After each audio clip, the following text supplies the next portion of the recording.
Hi, this is Vicky with Vicky Woo Marketing. There's a documentary on Netflix right now that's getting a lot of buzz, and it revolves around social media. The Social Dilemma talks about some of the ways social media has changed directly from some of the people who have worked there. But do you need to be really concerned about using social media? A lot of businesses and entrepreneurs use social media as a way to generate leads. So how concerned do we need to be? There's a couple of things when I watched this documentary that stuck out to me. One was that I've understood all along, and perhaps it's because of my technological background and marketing background, that you can't use something for free without the company getting some kind of benefit from it. This boils down to something as simple as the ebooks we offer you. That's some of our good information that you can download for free. But you have to give something in exchange, and that's your email address. Then we keep you updated with emails. Now, granted, our emails almost all of the time contain really helpful how-to information, marketing strategies, marketing advice. We try not to just give you total spam, but even that ebook that you download or the case studies that we have on marketing or white papers or any of the other things, it feels like you're getting it for free because you're not transacting money. Nothing in life is ever free. I know it has shocked some of the viewers of this documentary who didn't understand that because on these social media platforms, you're not having to pay a membership fee. You have to understand that there's some kind of exchange happening because of that. In the case of a lot of these social media platforms, what do? Where do they get their money? They get their money from advertisers. And what makes it attractive to the advertisers to spend money there? Well, it started out just that it was a place that had a lot of people. But then the advertisers wanted more and more, and the companies were looking at ways to generate more income. There is nothing wrong with that. Absolutely nothing wrong with a company generating income. That's their sole purpose, is to provide an answer to a problem and make money while doing it. They have to pay their staff. They have to pay for the time and the resources of everything that goes into it. Nothing wrong with that at all. We do live in a capitalist country, and a company making money is not a bad thing. The problem comes in when people assume that they're getting it for free without understanding the implications of what that free really means. It's right there on the terms of service when you sign up. It's on the terms of service that change whenever those terms change, and you continue using the system, no matter which one it is. But how these companies make money on advertising is by allowing the advertisers to be able to tightly target their ad budgets. This is a huge improvement over the way ads used to be done. We do all types of marketing, traditional marketing strategies and the newer digital marketing strategies, and some of the emerging marketing strategies. So I know that it used to be, for example, you could put an ad in a newspaper or a magazine. And the thing that you could target was, with a newspaper, a geographic area. With a magazine, you might be able to target more of a demographic of the readers of the magazine, but maybe it goes to everyone in the U.S. You could advertise on a radio program or a television show, and you could pick a show or a program that was likely to have more of your particular target demographic, but you couldn't tightly control it beyond that. You were still paying for thousands and thousands of ad impressions of people who were never, ever going to want or need your product or service. Digital advertising is great. This pay-per-click advertising, because you can tightly target based upon a lot of different demographics. Different platforms have different capabilities. Google is really great with geographic-based advertising and really tightly controlling that. LinkedIn is great if you're doing B2B and you want to be able to target specific industries or specific job titles. And of course, Facebook is good with location, demographics, male, female, age, relationship status, a bunch of different demographics. That type of targeting allows you to not waste any money showing your ad to people who are never going to be interested in your services. But what it means is that the advertiser doesn't directly have information on your particular data, but the company does. And the company is offering that information in aggregate form to the advertiser so that when they pick the target, the system, the platform knows who to deliver the ad to. That is what you are providing in exchange for getting these platforms for free. That's a piece that I always understood. Again, I work in the field, so it's not surprising that I would understand that, but a lot of people didn't. So that's one of the big things that has come out of this particular documentary. Yes, there are some people who can always use any type of system wrong and for bad things. The platform isn't the issue, and the advertisers aren't the issue. The second thing that really came out of the documentary that I think is the piece that we all need to be really aware of when we're looking at our own biases. I loved how there was one quote in the documentary that said there's only 2 industries that call their customers users. One is illegal drugs and one is social media. That made me giggle, but it's kind of true too. Because what their algorithms are doing, and we're not talking advertising at this point, we're just talking your actual news feed, the information that you see as an individual when you log into the platform. Those algorithms are built to keep you on the site as long as possible. It's just the same with video games. A game in your phone gives you little tiny pleasure tweakers to keep you in the game.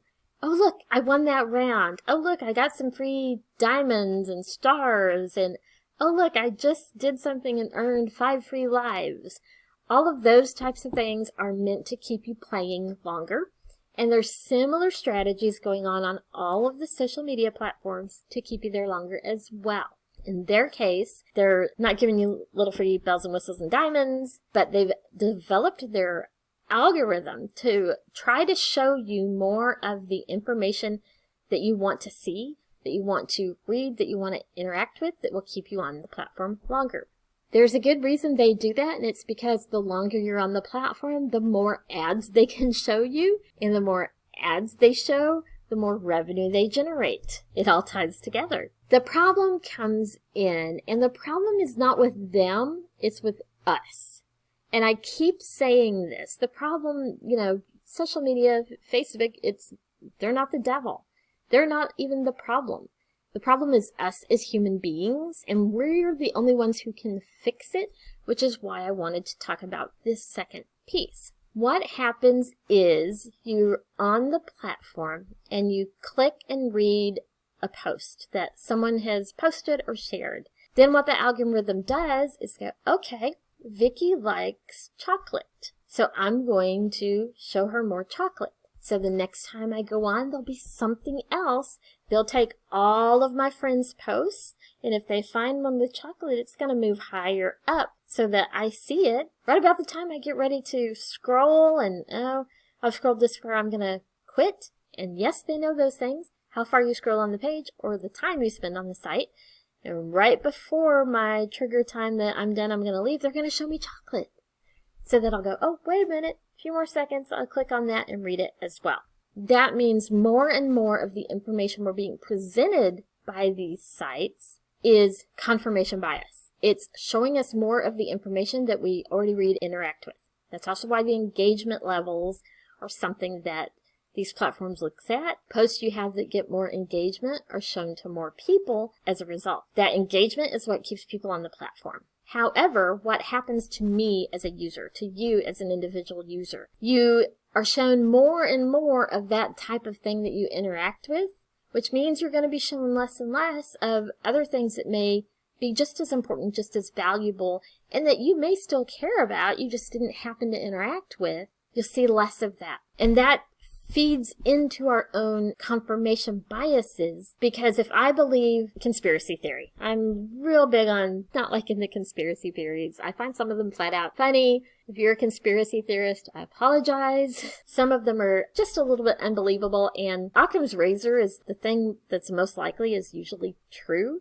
And some of these are so convoluted and complicated, they're probably not true. But if you're a big conspiracy theorist, you read a lot of these things on social media, that's what you're gonna be fed. The next time you go on, you're gonna see more and more of that.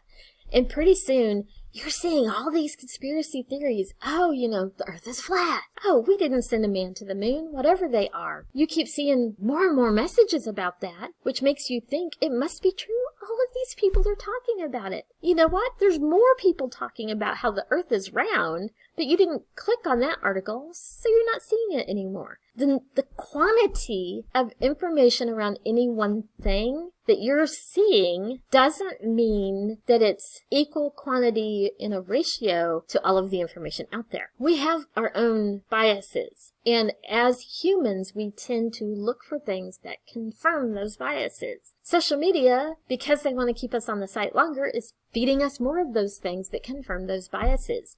Even if that bias is not true, we're still getting the information and we start believing it because we start seeing more and more and more of it. Now, what I see on my timeline is actually going to be very different than what you see on your timeline.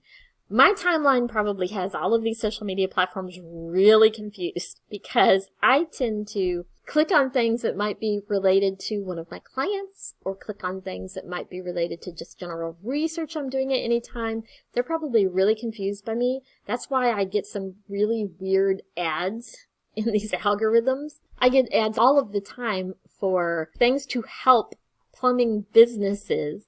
Not do you need a plumber, but you are a plumber and you need our service. I'm not a plumber.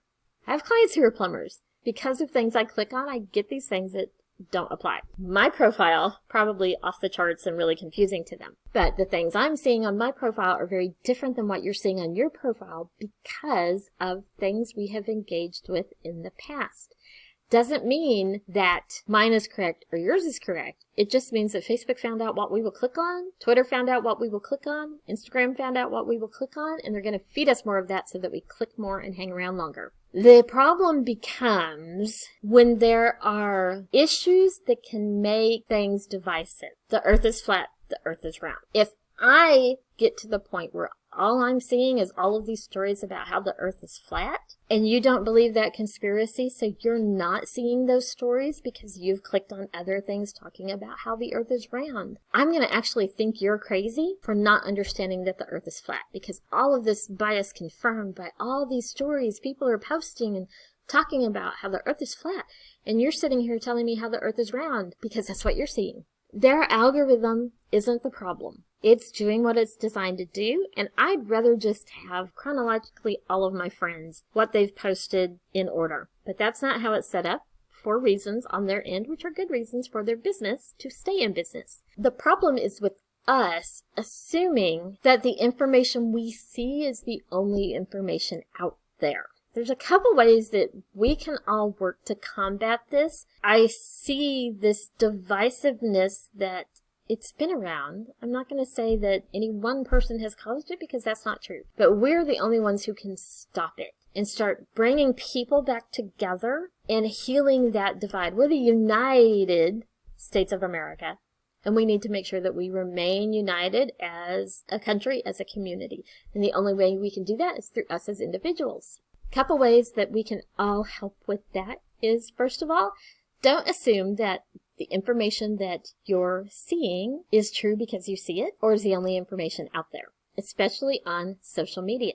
The next tip is that you should not rely upon social media for your news. Unless you're following one of your favorite news outlets and you're looking at their page on social media, the news being shared in your feed most often is going to be shared by, yes, some of those pages that you follow, but it's by your friends sharing news. A lot of those sites being shared are not news sites. They're not media sites. We assume that they're valid media because somebody found it and somebody shared it, but it's Joe Bob down the street's personal blog. It's nothing that would be considered valid in any other setting. Just because someone shares it on social media doesn't mean it's true. So we all need to take steps to understand and look at the source before we read it. And just because it's something we have a bias for and we believe also still doesn't mean it's true. It's just like the flat earth and round earth.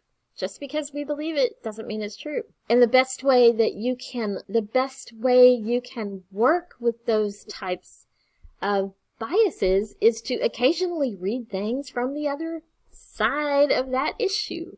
Go read about the earth being round if you believe the earth is flat. Educate yourself on what is being said about all of these things from all sides. But don't use social media and your friends as your primary sources of news information. You want to go to reputable news sites, and I know that some people hate one, some people hate the other. The one I focus on most often, which is proven year after year to be the most balanced, the most unbiased, is NPR, National Public Radio. You can find them on radio. You can find them online. Their site is really good at presenting all news information, very unbiased. Multiple third-party kind of rating companies, year after year, rank them as the one that is not left-leaning, not right-leaning, not satire, honest, straightforward information. So you want to choose sites like that and make sure that you're getting your actual news from those types of sites, not from your friends that are sharing random things on social media. You can't be sure that they vetted what they're sharing when you turn around and share it. They may have gotten it from someone else that they assume vetted it, and he got it from somebody else that he assumed that other guy vetted it. You kind of need to take that personal responsibility to be vetting the information that you're consuming, especially on issues that are divisive. I know some people don't care if they're sharing correct information, but if you've watched the documentary, The Social Dilemma, on Netflix, you probably have been made aware for the first time why and how this is happening, so we can all now take steps to increase our awareness and learn new ways. Social media shouldn't be about where we get our news, and it shouldn't be about arguing with people. I don't want to go to a social get-together with my friends, and then have two people fighting over in the corner, or me say something and someone took it the wrong way. They just want to get their 2 cents in, and they start an argument for that reason. We're really good about doing that on social media, and we would never do that in real life. Social media should be about being social. It is a great way to stay in contact with some of your friends and extended family that you otherwise wouldn't get to talk to. You know, I've got friends from high school on there, and it's so great. Before we connected on social media, these are people that I'd lost touch with over the years. And social media allows me to keep that connection with some of those extended friends and extended family that I wouldn't have any other way. And I get to see what's going on in their life and share what's going in mine and stay connected that way. We should all work to keep social media social. And yes, as a marketing agency, we concentrate on helping businesses use social media in solid and reputable ways to help increase awareness of their business. Even then, we tell our clients they still need to make it social. It can't be salesy either. This all falls back on us as people and as users of any of these sites. It's our responsibility to help keep the platform social. Social media is not bad, and I hope that some of the things in the documentary weren't too shocking. I'd be interested to hear what you learned that you didn't know before when you watched it, and of course, what questions you have. As always, we're happy to answer your marketing questions. You can ask them down below, or you can visit our website, vickiwoo.marketing, and in the bottom right corner, there is a chat bubble icon. You can use that to ask your question. We'll try to answer you directly, and we may even use your marketing question on an upcoming episode. While you're here, check out our other videos and subscribe to our channel so that you never miss the latest marketing tips.